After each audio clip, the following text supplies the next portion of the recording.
গুরুত্বপূর্ণ একটি বিষয় হারাম সম্পদ থেকে বিরত থাকা।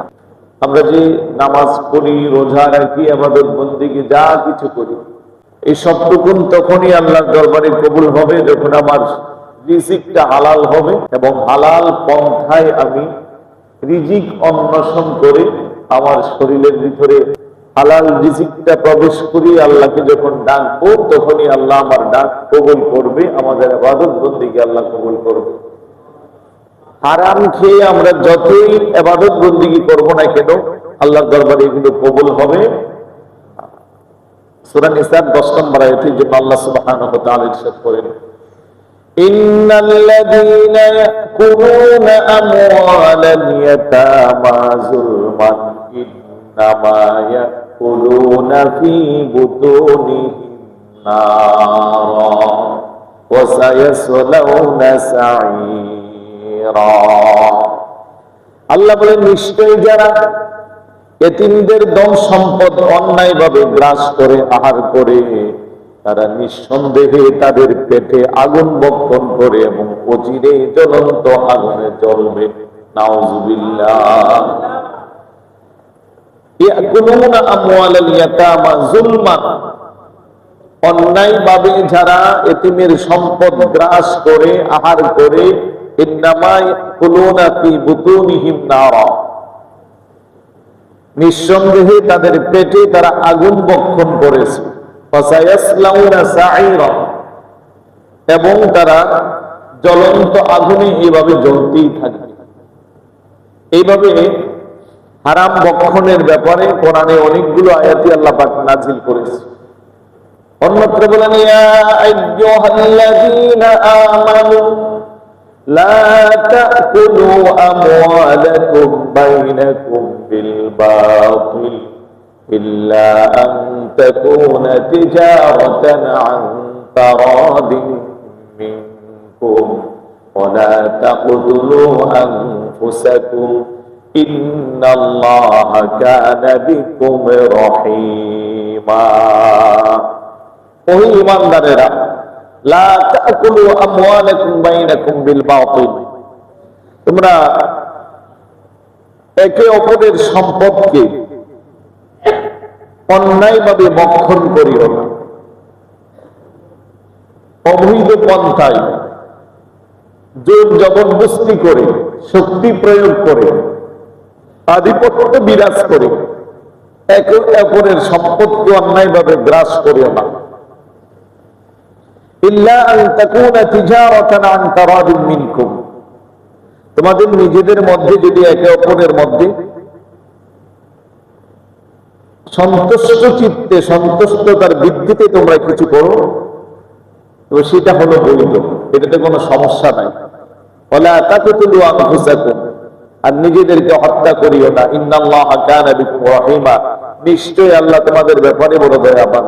সূরা নিসার 29 নম্বর আয়াত। কিন্তু আজকের এই সমাজে আপনি দেখেন প্রতিনিয়ত ঝগড়া বিবাদ, মামলা মোকদ্দমা, আপন ভাই ভাইয়ের সম্পদ গ্রাস করছে, চাচা বাতিজার জায়গা দখল করেছে, ভাই ভাইয়ের সম্পদ, দেওয়াল ঠেলাঠেলি, 1 ইঞ্চি জায়গাও কাউকে কেউ ছাড় দিচ্ছে না।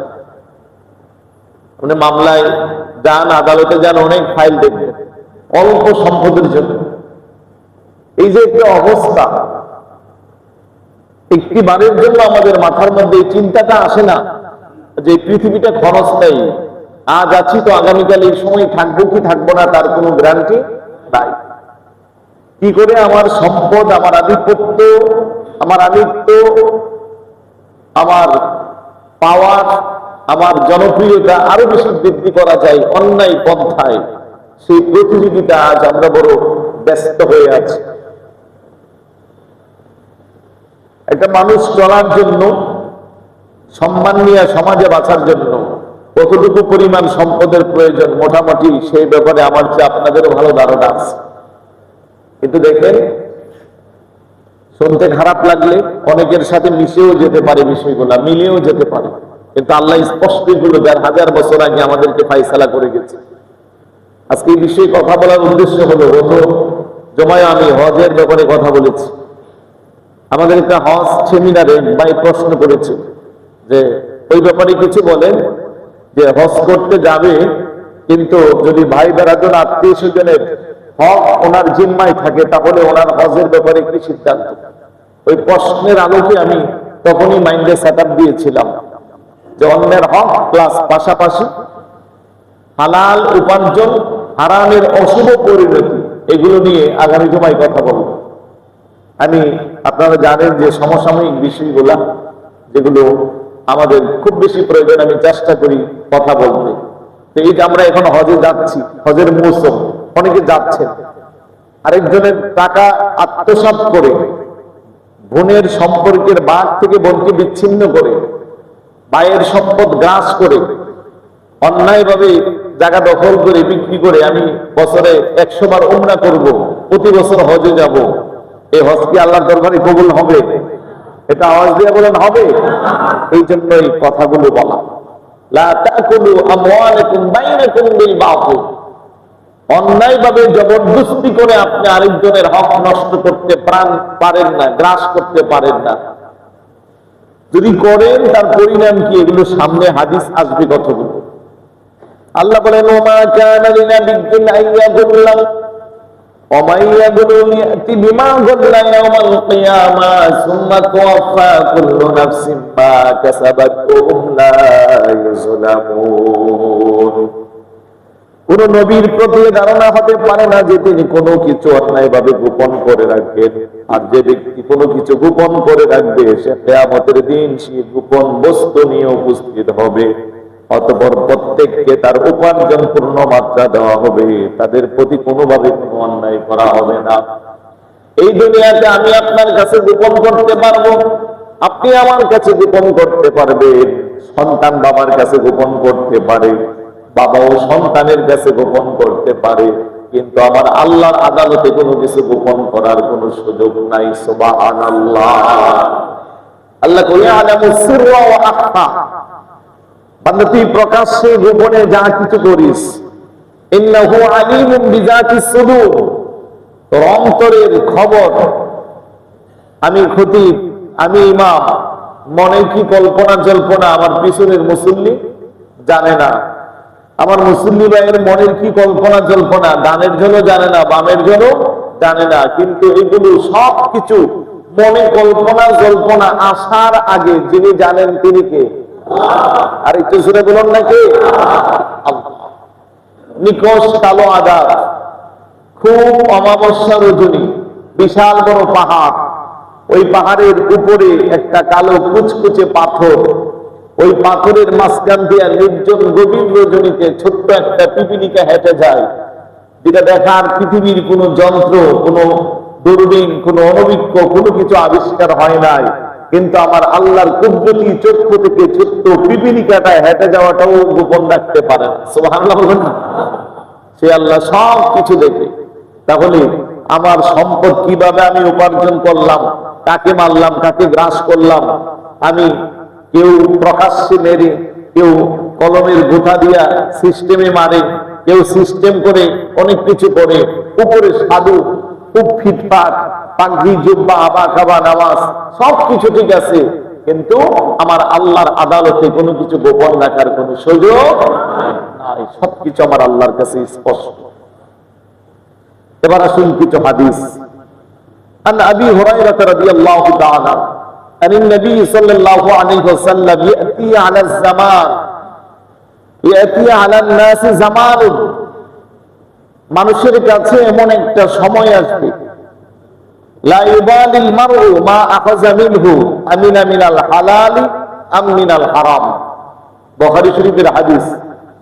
আল্লাহর নবী বলতেছে অচিরেই এমন একটা সময় আসবে মানুষের নিকট, মানুষ যা গ্রহণ করবে এটাকে হালাল না হারাম এই ব্যাপারে ব্যামকিয়া, সে এটা পরোয়া করবে না, শুধু তার দরকার, শুধু তার পকেট ভারী দরকার, এটা কি হালাল পন্থায় আসছে না হারাম পন্থায়, ওইটা নিয়ে তার একটু কোনো চিন্তা আসবে না।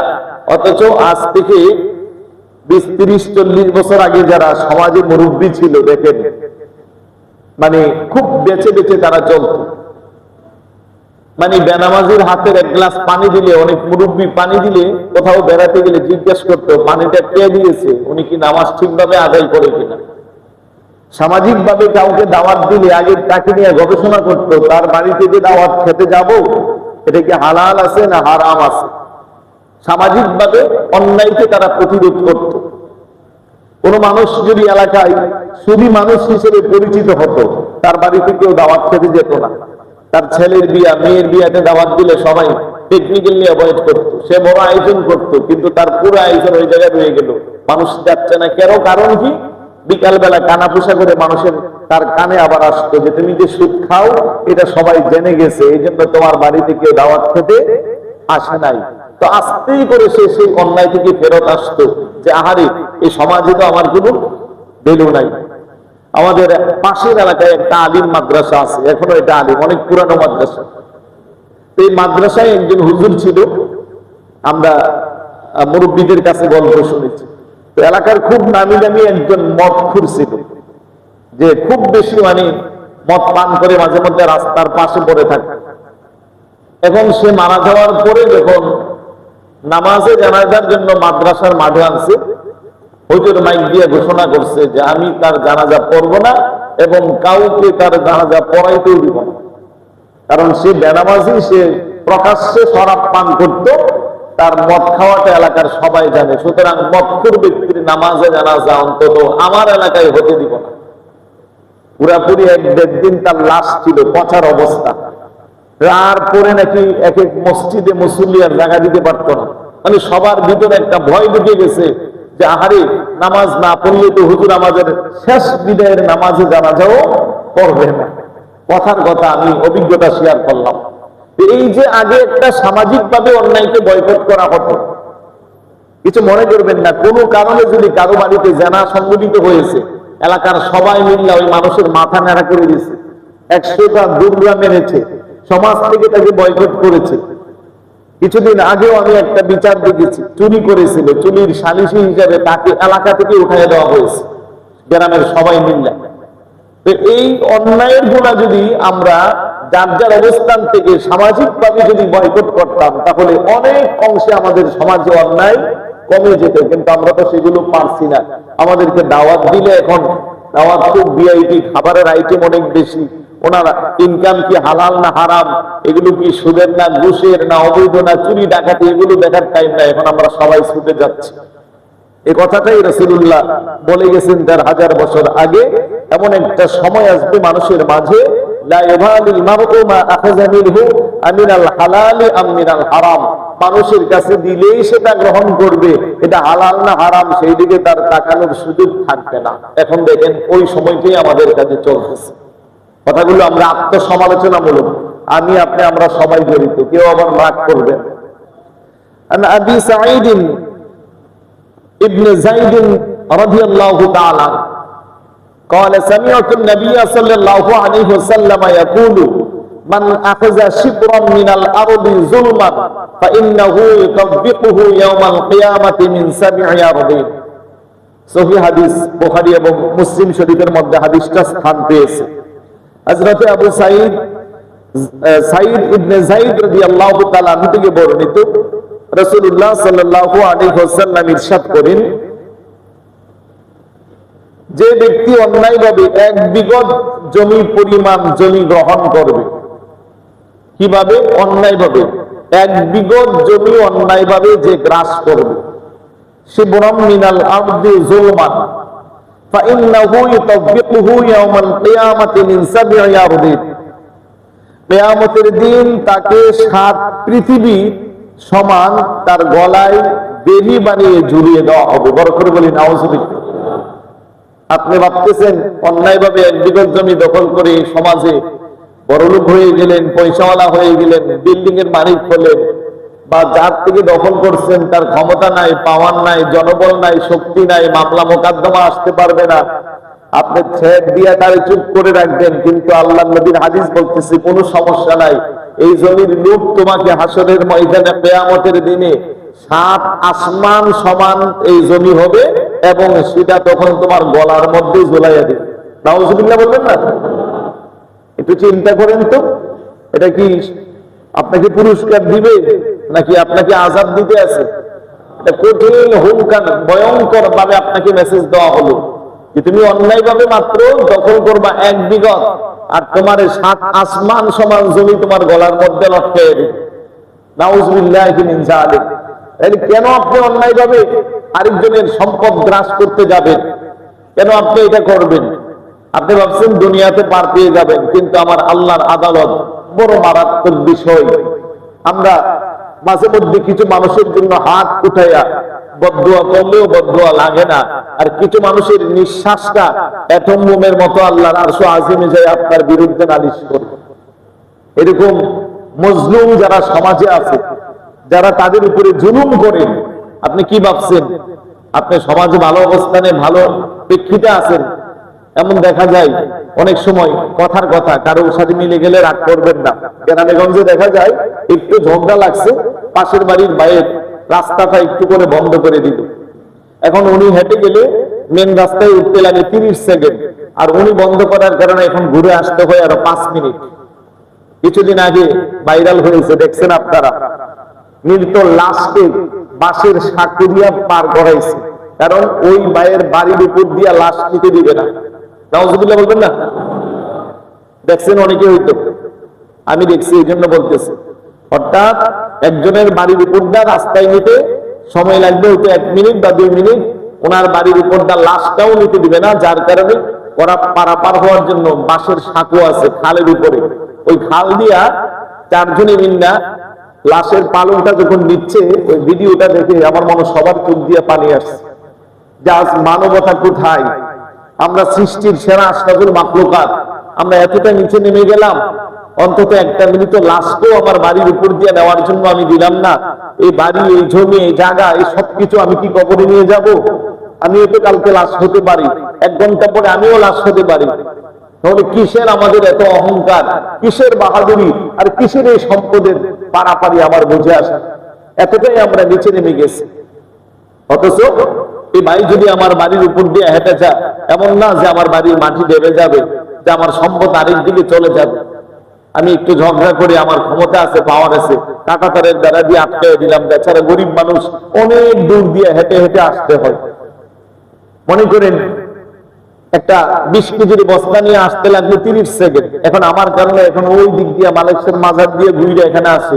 এখন আপনার কি মনে হয় না এই লোকটার প্রত্যেকটা নিঃশ্বাসে কি আপনার জন্য আমার জন্য দোয়া আসবে না বদদোয়া আসবে? এটা জোরে বলুন না, কি আসবে? যদি আপনি বন্ধ করে দেন বদদোয়া আসবে, আর খোলা রাখলে আপনার জন্য দোয়া আসবে। তাইলে ইবাদত বন্দেগী নামাজ রোজা শুধু করলে হবে না, এগুলো করার জন্য কিছু বিষয় আছে। আত্মশুদ্ধি করতে হবে আগে। আত্মশুদ্ধি না করা ছাড়া আপনি তাকওয়া অর্জন করতে পারবেন না, আর তাকওয়া অর্জন না করে ইবাদত বন্দেগী যাই করেন এগুলো আল্লাহর দরবারে কখনো কবুল হবে না। আরেকটা হাদিস দেখেন, قال رسول الله صلى الله عليه وسلم أربعة يبغضهم الله عز وجل। রাসূলুল্লাহ সাল্লাল্লাহু আলাইহি ওয়াসাল্লাম ইরশাদ করেন, আল্লাহ সুবহানাহু ওয়া তাআলা 4 ধরনের ব্যক্তিকে ঘৃণা করেন। কয় ধরনের ব্যক্তি? 4 শ্রেণীর ব্যক্তিকে আল্লাহ খুব বেশি ঘৃণা করেন। ওরা কারা? 1 নম্বরে হলো আল বাইয়াউল হাল্লাফ, মিথ্যা শপথকারী। সমাজে কিছু মানুষ আছে দেখবেন কথা বলার আগে শপথ করে, আছে না নাই? মানে ওর কি আপনি জিজ্ঞেস করেন না যে এটা কি হয়েছে না হয়েছে, আপনি বলার আগে সে বলতেছে আল্লাহর কসম এটা এমনি হয়েছে। অথচ এই আল্লাহর কসমের বলার কোনো প্রয়োজন নাই। কিছু ব্যবসায়ী ভাই আছে শুধু শুধু কসম করবে, যেটা এই সেই। আমার কথা হলো ভাই, আপনি ব্যবসা করতে বসছেন, আপনি লাভ করবেন, এটাই স্বাভাবিক। আপনার পুঁজি আছে, ইনভেস্ট আছে, সময় আছে, আপনি ব্যবসা করবেন না কেন? করবেন, তবে আপনি সীমিত করেন। আপনার রাতারাতি বড়লোক হওয়ার জন্য মিথ্যা শপথ করে অধিক পরিমাণের পণ্য বৃদ্ধি করবেন, এই ব্যাপারেও রাসূলুল্লাহর হাদিস আছে। আপনি গোদামজাত করে মাল আটকে অধিক মুনাফা হাসিল করবেন, এই ব্যাপারেও রাসূলুল্লাহর হাদিস আছে। কেউ যদি অধিক মুনাফা হাসিলের জন্য ব্যবসায়িক পণ্য 40 দিনের বেশি আটকে রাখে, আল্লাহর নবী কো সে আমার উম্মতের অন্তর্ভুক্ত না। নাউযুবিল্লাহ বলবেন না? আরেক হাদিসে আছে প্রতারক যারা, মান গাশশা ফালাইসা মিন্না, আল্লাহর নবীকে যারা প্রতারক ব্যবসায়ী, ব্যবসার মধ্যে প্রতারণার আশ্রয় নিয়ে এই যে মিথ্যা কথা বলে শপথ করে, সেও আমাদের ও আমার উম্মতের অন্তর্ভুক্ত না। তাইলে আপনি এই সমস্ত ব্যক্তি যারা মিথ্যা শপথকারী, আল্লাহর হাবিব আল্লাহর কথাটুকুন বলতেছেন যে আল্লাহ তাদেরকে ঘৃণা করে। 2 নম্বরে ওয়াল ফাকিরুল মুখতাল, কিছু ফকির আছে যারা আপনার অহংকারী ফকির। কি ফকির? ভিক্ষা করে ঠিকই, কিন্তু তার মধ্যে আবার ভাবসাব অহংকার আছে। ওই যে গত জমায় বলছিলাম যে 5 টাকার কয়েন দিলে ছুঁড়ে মেরে দেয়, 10 টাকা দিলে তার মন ভরে না, চোখ বাঁকা করে তাকায়। অহংকারী ফকির, তাদেরকে আল্লাহ কি করে না? পছন্দ করেন না।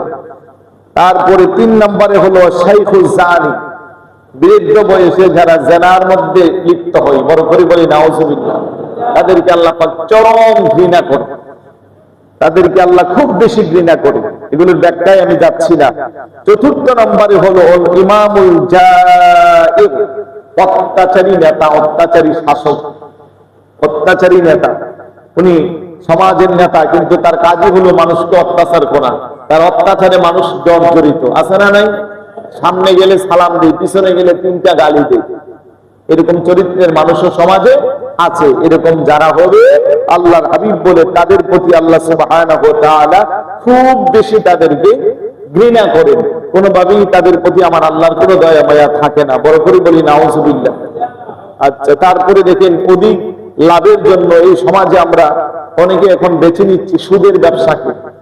এটাকে এখন স্মার্ট ব্যবসা মনে করতেছে অনেকে, যে কেউ জানবে না, বুঝবে না, আমি শুধু খাবো, মাস শেষে আমার শুধু উপার্জন বৃদ্ধি পাবে। কেউ কি বলতে পারবে যে আমি সুদ ব্যবসা খাই?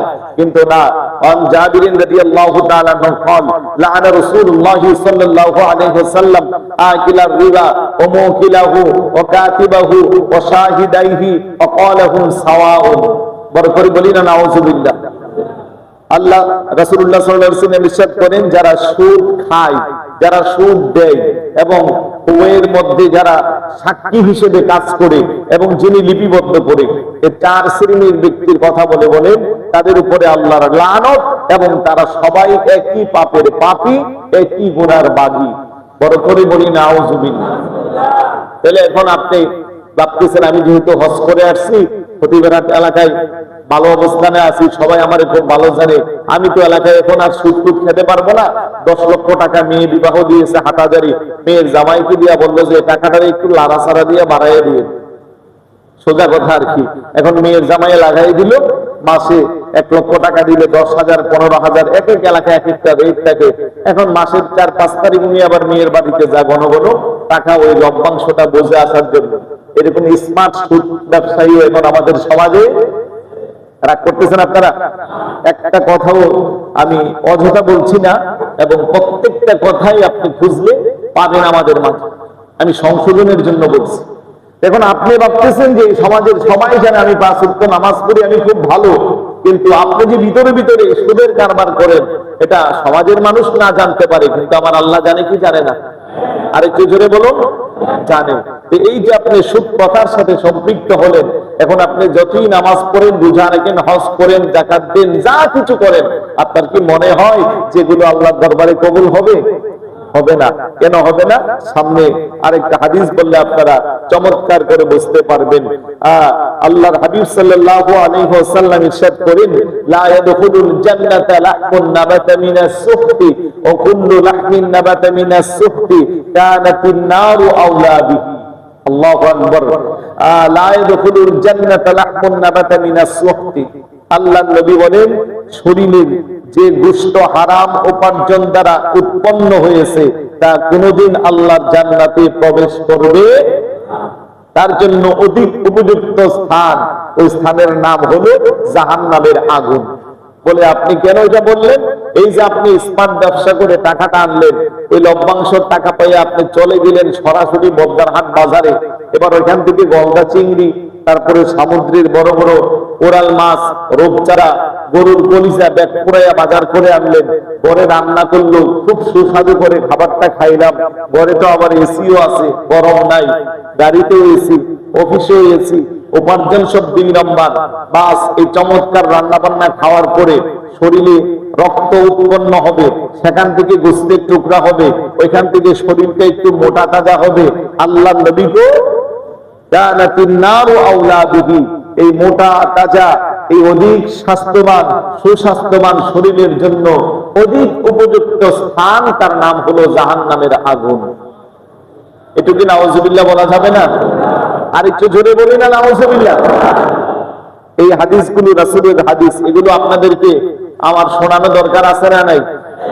মনে কষ্ট নিবেন না, কারোর সাথে মিশে গেলে রাগ করবেন না, বরং হাদিসের উপরে আমল দিয়ে তওবা করে ভালো পথে ফিরে আসবো সবাই ইনশাআল্লাহ। নামাজ পড়া যেমন ফরজ, তলাবু কাসবিল হালালি ফারিদাতুন বাদাল ফারিদাহ, হাদিসে আসছে নামাজ পড়া যেমন ফরজ, এই নামাজের ফরজের পরে আরেকটা ফরজ হলো হালাল রিজিক অন্বেষণ করা।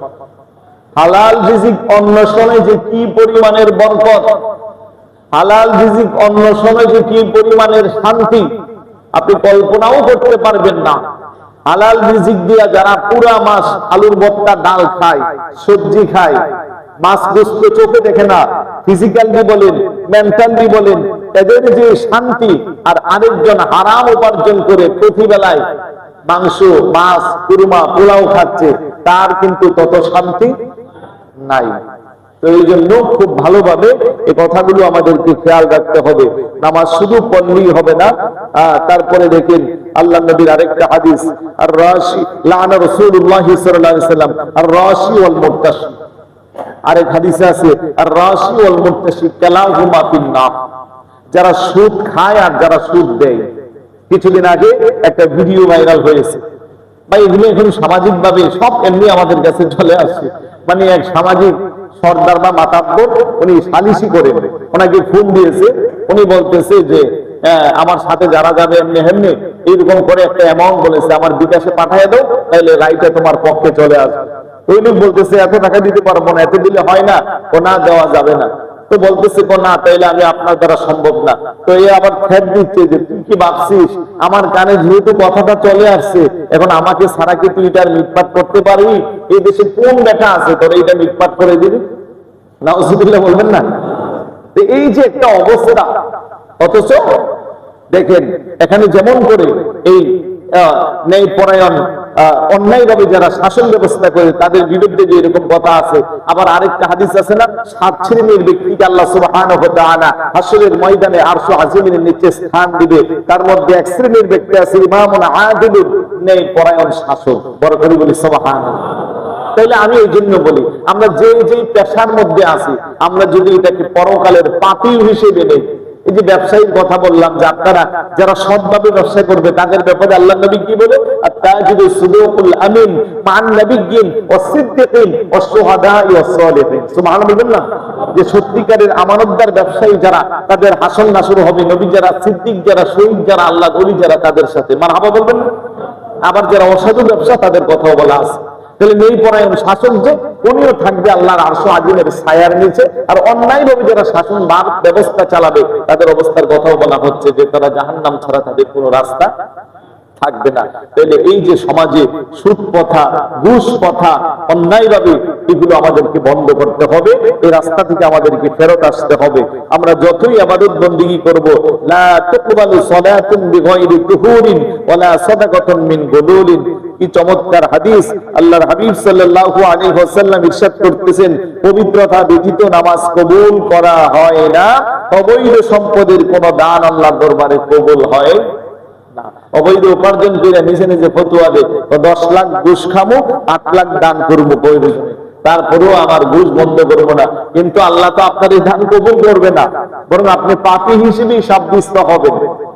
আপনি অবৈধ উপার্জনের, জাস্ট ফর এক্সাম্পল না, এটা হাদিস, তো আমাকে বলতেই হবে। এই যে মসজিদে আসলাম নামাজ পড়তে, খুব ভালো ভালো ব্র্যান্ডের কাপড় পরে আসলাম, খুব দামি দামি কাপড়। আল্লাহর হাবিব কো মানিশ তারা সাউবান বিআশরাতি দারাহিম ও ফিহি দিরহামুন ওয়াহিদুন হারামুন লাম ইয়াকবালিল্লাহু মা দামা আলাইহিস সালাহ। উম্মত, 10 টাকা দিয়ে তুমি একটা কাপড় ক্রয় করেছো, কয় টাকা? 9 টাকা। গামের বেজা 100% হালাল, আর একটা মাত্র টাকা হারামের, তার সাথে মিশে গেল। এটা আনুপাতিক হারে ধরেন 1000 টাকার মধ্যে হলে 100 টাকা হারাম, 900 টাকা হালাল। 10,000 টাকা হলে ধরেন 9000 টাকা হারাম, 1000 টাকা, আর 9000 টাকা হালাল, 1000 টাকা হারাম। এভাবে আনুপাতিক হারে আপনি বাড়ান 10 ভাগের 1 ভাগ। এই হাদিসটা হলো মান ইশতারা সাওবান বিআশরাতি দারাহিম, 10 টাকা দিয়ে তুমি একটা কাপড় ক্রয় করেছো, ওফিহি দিরহামুন ওয়াহিদুন হারামুন, একটা মাত্র টাকা এখানে হারাম আছে। লাম ইয়াকবালিল্লাহু তাআলা লাহু সালাতান মা দামা আলাই। উম্মত, ওই 1 টাকা অবৈধ হওয়ার কারণে এই 9 টাকার সাথে মিশে এই 10 টাকার কাপড়টা পরে তুমি যতই নামাজ আদায় করবা, আল্লাহর দরবারে সেই নামাজ কখনো কবুল হবে? বড় করে বলি না নাউজুবিল্লাহ। এভাবে অনেকগুলো হাদিস আছে। আমার মেসেজটা হলো এটা, ইবাদত বন্দেগী যাই করি, কম করি, বেশ করি, এগুলো কবুলিয়তের জন্য আগে আমাকে হালাল অন্বেষণ করতে হবে। আমার রিজিকটা হালাল লাগবে, আমার পরনের কাপড়টা হালাল রাখবে, আমার সবকিছু হালাল থাকতে হবে। আরেকটা হাদিস আছে, ওমাশরাবুহু হারামুন ওমাল আবুহু হারামুন ওয়া সাওয়াবুহু হারামুন। এক মুসাফির ব্যক্তি, মুসাফিরের দোয়া আল্লাহর দরবারে কবুল হয় না? এলোমেলো চুল বিশিষ্ট অবস্থায়, ধোঁয়াবালি অবস্থায়, দাড়িতে চুল, মাথার কালিতে চুল, সে দোয়া করতেছে চিল্লাইয়া। আল্লাহ নবী বলতেছে তার দোয়া কবুল হবে না। সাহাবারা কেন? সে তো মুসাফির, এলোমেলো চুল অবস্থায় ধুলাবালি মেখে দোয়া করছে, কবুল হবে না কেন? আমার নবী কই তার খাবার দাবার হারাম, তার পোশাক হারাম, তার পরিধেয় কাপড় হারাম, সে যে পান করে সেটাও হারাম। সুতরাং তার এই দোয়া আল্লাহর দরবার কবুল হবে। 3 ব্যক্তির দোয়া কবুল হয়, তার মধ্যে মুসাফির এক ব্যক্তি। তো মুসাফিরও যদি হন আর যদি উপার্জন হারাম হয়, আল্লাহর দরবারে সেই দোয়া কবুল হবে। তাই আসুন আমরা একাগ্র চিত্তে অতীতের সবকিছু যা হয়ে গেছে তো হয়ে গেল, একটু তাওবা করে আসুন, সঠিক পথে ফিরে আসি, হালাল পন্থায় জীবনকে পরিচালিত করার চেষ্টা করি। আল্লাহ চাইলে কোনো বিষয় না, আমাদের চেষ্টা থাকলে আল্লাহ আমাদেরকে বরকত দিবে ইনশাআল্লাহ। সময় তো শেষ হয়ে গেল। প্রিয় সুধী, আপনারা গত জুমায় বলাতে আলহামদুলিল্লাহ অনেক ভাই সাড়া দিয়েছেন। প্রায় সচরাচর হিসাব থেকে 5,000 টাকা বেশি উঠেছে। মসজিদের যে দানের কথা বলেছিলাম, তা আমার তো বিশ্বাস এই জমা মনে আরো প্রস্তুতি নিয়ে আসছে, কারণ গত জমা তো প্রস্তুতি ছিল না। তো আমি বলবো যে সর্বোচ্চ, আমি আগেও বলেছি, আপনি যখন দান করবেন 1 টাকা দেন।